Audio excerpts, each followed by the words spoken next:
Welcome back, everybody. All right, Acts chapter 22. Brothers and fathers, listen now to my defense before you.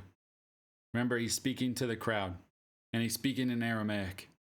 When they heard that he was addressing them in Aramaic, they became even quieter.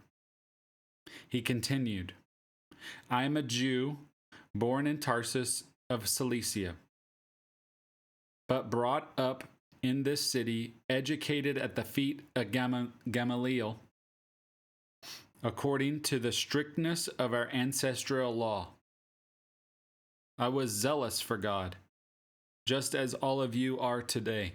I persecuted this way to the death, arresting and putting both men and women in jail, as both the high priest and the whole council of elders can testify about me. After I received letters from them to the brothers, I traveled to Damascus to arrest those who were there and bring them to Jerusalem to be punished.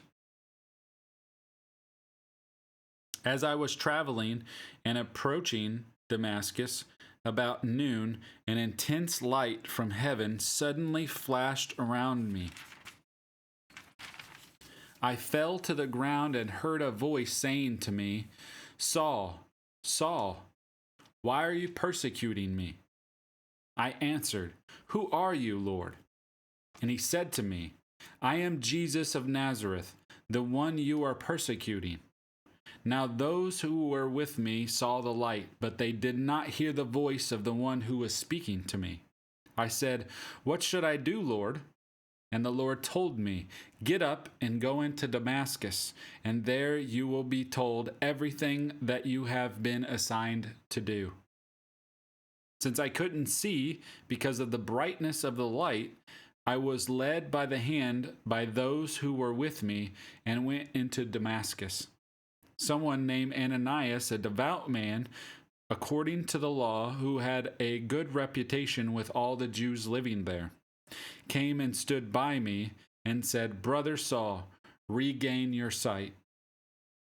And in that very hour I looked up and saw him, and he said, The God of our ancestors has appointed you to know his will, to see the righteous one, and to hear the words from his mouth.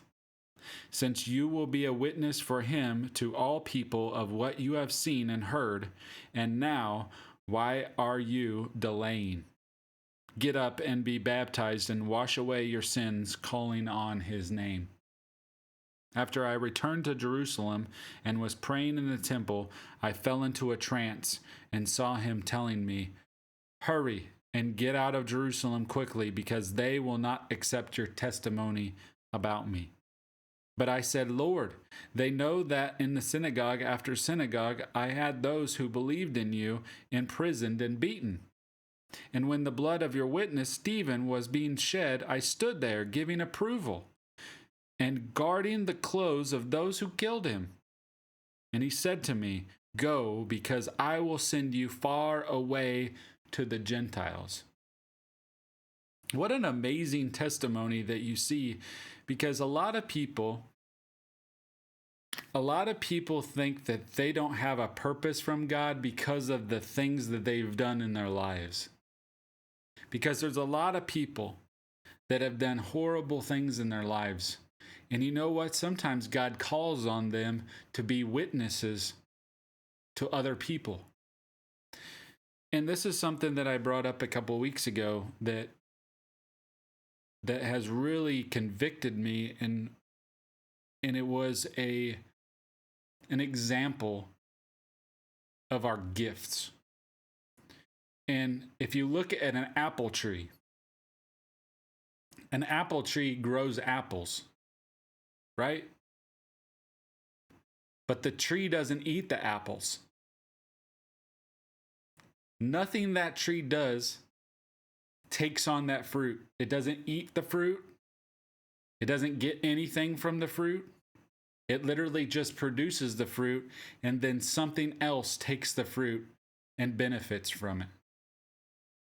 A pear tree doesn't eat pears. A cherry tree doesn't eat cherries. That fruit is produced for something else. So our gift, what we produce as our fruit, our gift, isn't necessarily for us. It's for people around you. And that's what's happening in this testimony from Paul, is Paul is saying that I was a person that was literally killing people, unaliving people. And he's saying that then God had a purpose for me.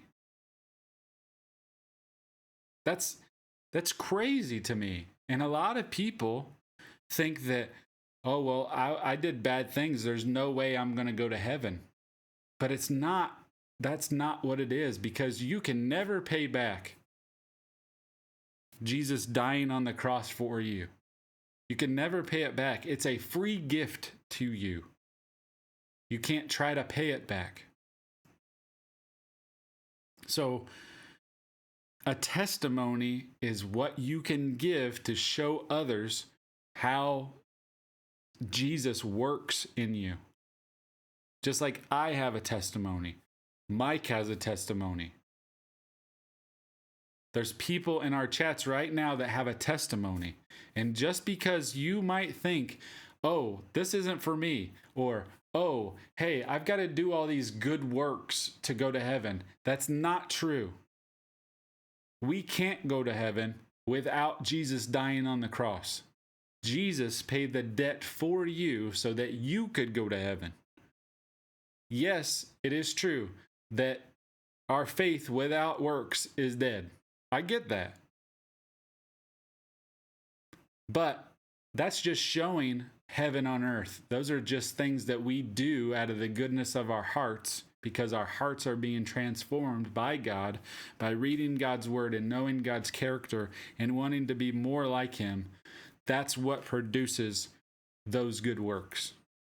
But it's not our works that gets us to heaven. It's Jesus paying the debt for us so that we can have eternal life with God. So if you're here today and you're listening and you think that you can pay your way to heaven, you're wrong. And know that Jesus died on the cross for you if you open up your mind and understand that there is nothing that you can do and that debt's already been paid for you.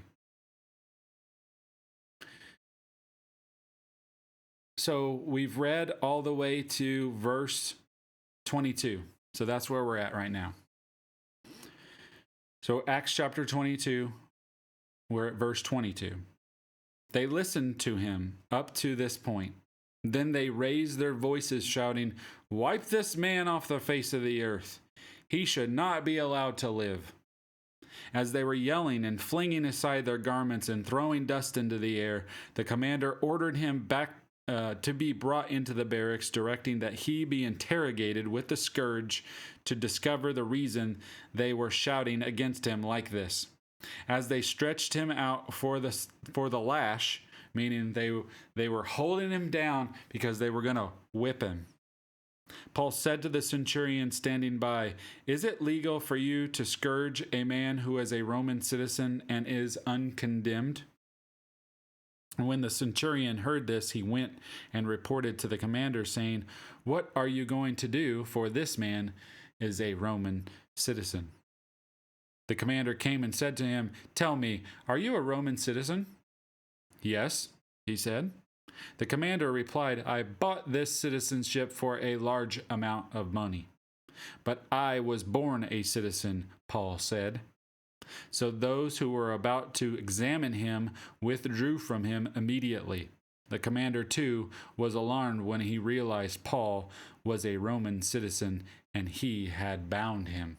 So there's certain laws that you have to have because they had certain control over outsiders, but they did not have the same, because people that were Roman citizens, because these are Roman centurions, they had a certain amount of protection or rights as a Roman citizen, that you couldn't just do certain things without a trial to prove them guilty of whatever it is. They can't just bring them in and beat them.